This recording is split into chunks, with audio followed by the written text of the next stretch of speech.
حیض کی حالت میں اور پخانہ کی جگہ میں مجامت کرنا جائز نہیں. اگر دوبارہ مجامت کرنا چاہے تو اپنی شرمگاہ کو دھو کر وضو کر لے. جنابت کی حالت میں بال نہ منڈائے، ناخن نہ کٹائے اور خون نہ نکلوائے، یعنی وہ جو بچنے لگواتے ہیں نا.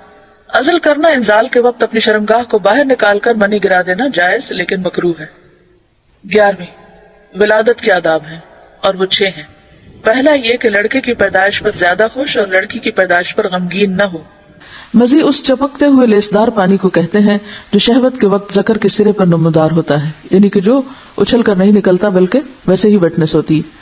اور منی عضو مخصوص سے لذت اور جوش کے ساتھ ٹپک کر خارج ہونے والا سفید مادہ ہوتا ہے جس سے انسان پیدا ہوتا ہے. اس کے خروج سے آدمی پر غسل فرض ہو جاتا ہے. ودی وہ گاڑھا سفید پانی جو پیشاب سے قبل یا بعد خارج ہوتا ہے، اس کے نکلنے پر غسل کرنا ضروری نہیں. یہ اسی طرح لکوریا بھی اس میں آ جاتا ہے. جن عورتوں کو سفید رطوبت یعنی لکوریا کی شکایت ہوتی ہے اس سے بھی غسل لازم نہیں ہوتا.